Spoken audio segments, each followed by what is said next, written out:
Hello guys and welcome to unique study point. आज की इस वीडियो में हम राष्ट्रीय शिक्षा नीति 1986 के बारे में जानेंगे। इसमें महत्वपूर्ण जो बिंदु कौन कौन से हैं उनके बारे में हम जानेंगे। ठीक है, ये आज आपकी जो वीडियो है वो 11 है, क्लास 11th है आपकी। 10 क्लास ऑलरेडी आपकी इससे रिलेटेड लग चुकी हैं, जो आपकी सिलेबस के अकॉर्डिंग पूरा आपका जो एक एक टॉपिक वाइज आपके मैंने पॉइंट कवर करे हैं। जिन किसी ने भी वो वीडियो नहीं देखे हैं वो प्लेलिस्ट में जाकर के देख सकता है। ठीक है, प्रारंभिक शिक्षा के नवीन प्रयास प्लेलिस्ट में जाकर के आपको इसके अंदर सारे वीडियो आपको मिल जाएंगे। ठीक है, चलिए जानते हैं कि जो राष्ट्रीय शिक्षा नीति 1986 थी वो क्या थी। राष्ट्रीय एवं तकनीकी विकास के दौर में उपलब्ध संसाधनों का अधिकतम लाभ उठाने तथा जन जन तक पहुंचाने के लिए विशेष प्रयास किए जाने चाहिए थे।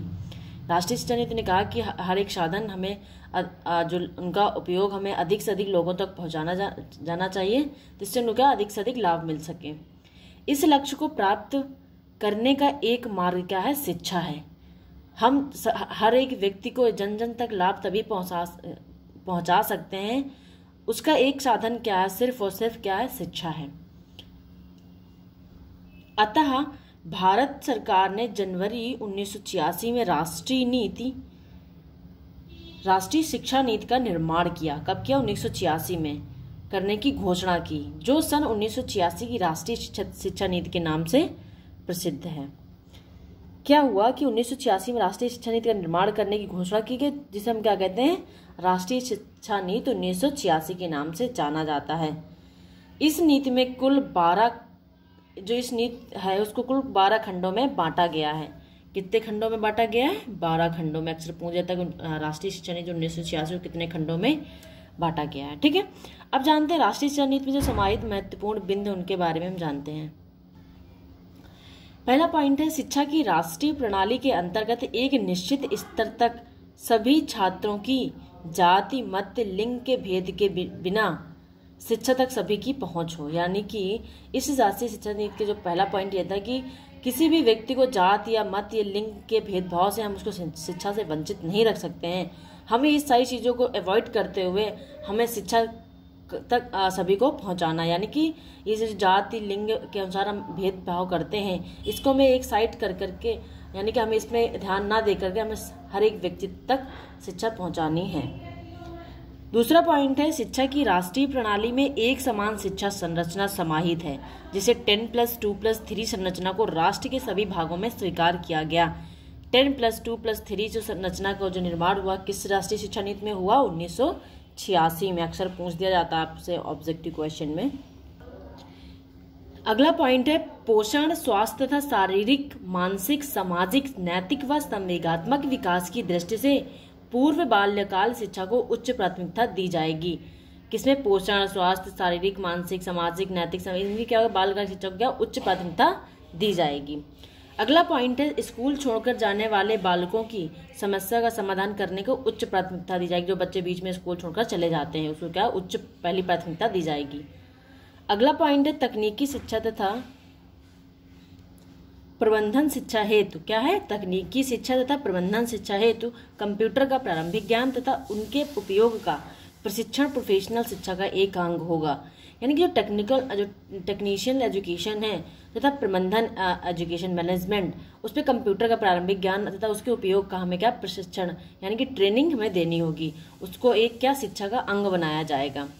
अगला पॉइंट है, महिलाओं, आर्थिक व सामाजिक रूप से कमजोर वर्गों तथा विकलांगों के लाभ के लिए तकनीकी शिक्षा के उपयुक्त तथा अनौपचारिक कार्यक्रम बनाए जाएंगे। क्या है इसमें कि महिलाओं की जो आर्थिक सामाजिक रूप से जो कमजोर हैं और विकलांग हैं उनको हम क्या करेंगे? अनौपचारिक कार्यक्रम बनाए जाएंगे, उनसे उनको जोड़ा जाएगा। अगला पॉइंट है, राष्ट्रीय शिक्षा नीति 1986 द्वारा कुछ सुझाव दिए गए थे। वो सुझाव कौन कौन से उनके बारे में हम सम्मिलित जानते हैं। भारतीय स्वतंत्रता संघर्ष पहला पॉइंट है। दूसरा है, संवैधानिक दायित्व।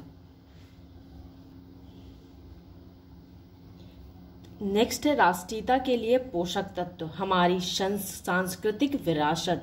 अगला है, नर नारी समानता, कोई भेदभाव नहीं। पर्यावरण संरक्षण, सामाजिक प्रगति में बाधक तत्व कौन कौन से हैं? वैज्ञानिक दृष्टिकोण, सीमित परिवार की संकल्पना, आखिरी है लोकतंत्र धर्म निरपेक्षता। ये राष्ट्रीय शिक्षा नीति 1986 द्वारा कुछ सुझाव दिए गए थे।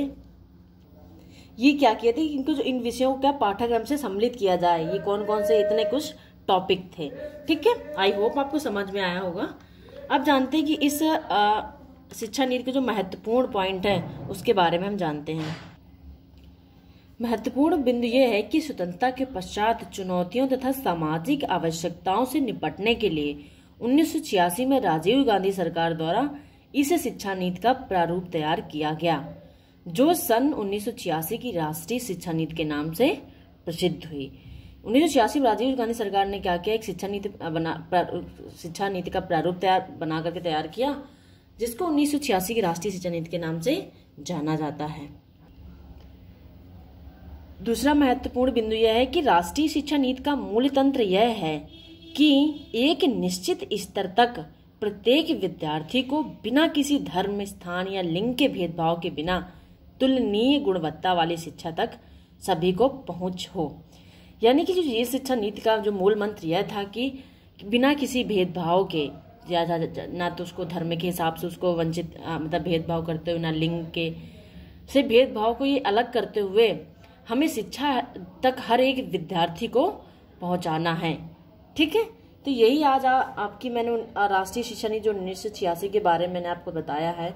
आई होप आपको समझ में आया होगा। ठीक है, यदि आपने चैनल को सब्सक्राइब अभी तक नहीं किया है तो प्लीज़ सब्सक्राइब कर दीजिए और बेल आइकन को जरूर प्रेस करें ताकि मैं जो भी वीडियो डालूं आपको सबसे पहले नोटिफिकेशन मिल सके। Thank you so much for watching this video. Thank you so much.